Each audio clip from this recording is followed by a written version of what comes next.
అందరికీ నమస్కారం అమ్మ.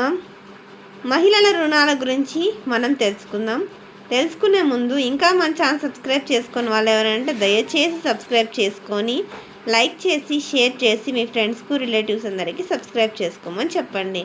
నా ఛానల్ని సబ్స్క్రైబ్ చేసుకొని ప్రత్యక్షంగా పరోక్షంగా సపోర్ట్ చేసిన వాళ్ళందరికీ పేరు పేరున ప్రత్యేకమైన హృదయపూర్వక ధన్యవాదాలు. ఇంకా ఆలస్యం చేయకుండా వీడియోలోకి వెళ్ళిపోదామమ్మా. నిన్న మనం తెలుసుకున్నాం కదా, మైనార్టీ వ్యక్తులకు ప్రభుత్వం నుంచి ప్రతి ఒక్క పని చేసుకునే వాళ్ళందరికీ ఏదో ఒక విధంగా రుణాలు అయితే ఇస్తున్నారు. ఆ రుణాలలో మైనార్టీ రుణ రాయితీ పథకాల్లో మహిళలకు ప్రాధాన్యం.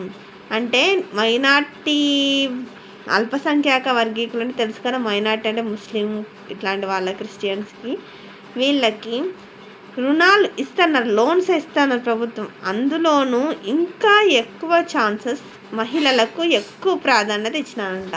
మహిళలు ఏ ఒక్క పని కోసము నాకు తెలిసి మీరు అభ్యర్థన చేసుకున్నా మీకైతే రుణం అనేది కన్ఫర్మ్ అయిపోతుంది.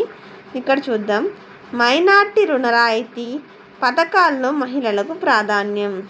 మంత్రి ఎన్ఎండి ఫరూక్ ఈనాడు అమరావతిలో ముద్రించబడిన అంశం. మైనార్టీ రుణ రాయితీ పథకాల్లో మహిళలకు ప్రాధాన్యం ఇవ్వనున్నట్లు ఆ శాఖ మంత్రి ఎన్ఎండి ఫరూక్ తెలిపారు. ప్రతి పథకంలో కనీసం 40% మహిళలకు చోటు కల్పిస్తామన్నారు. ఈ ఏడాది 49,000 మంది మైనార్టీలకు లబ్ధి చేకూర్చేలా సీఎం చంద్రబాబు ఆమోదం తెలిపారని బుధవారం ఒక ప్రకటనలో పేర్కొన్నారు. గత ప్రభుత్వం మైనార్టీల సంక్షేమానికి తూట్లు పొడిచింది. అధికారంలోకి వచ్చి 6 నెలల్లోనే సీఎం చంద్రబాబు వ్యవస్థలన్నింటినీ చక్కదిద్దుతూ అన్ని వర్గాలకు న్యాయం చేస్తున్నారు అని తెలిపారు. ఇది చాలా సంతోషకరమైన వార్త.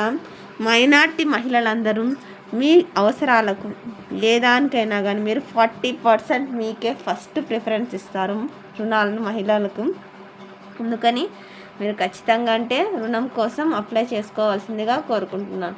అందరికీ ధన్యవాదాలమ్మా. ఇంకా మన ఛానల్ సబ్స్క్రైబ్ చేసుకొని వాళ్ళు ఎవరంటే దయచేసి సబ్స్క్రైబ్ చేసుకొని లైక్ చేసి షేర్ చేసి మీ ఫ్రెండ్స్కు రిలేటివ్స్ అందరికీ సబ్స్క్రైబ్ చేసుకోమని చెప్పండి. నా ఛానల్ సబ్స్క్రైబ్ చేసుకొని ప్రత్యక్షంగా పరోక్షంగా సపోర్ట్ చేసిన వాళ్ళందరికీ పేరు పేరున ప్రత్యేకమైన హృదయపూర్వక ధన్యవాదం. అందరికీ ధన్యవాదాలు. దయచేసి వీడియోని మాత్రం స్కిప్ చేయొద్దు.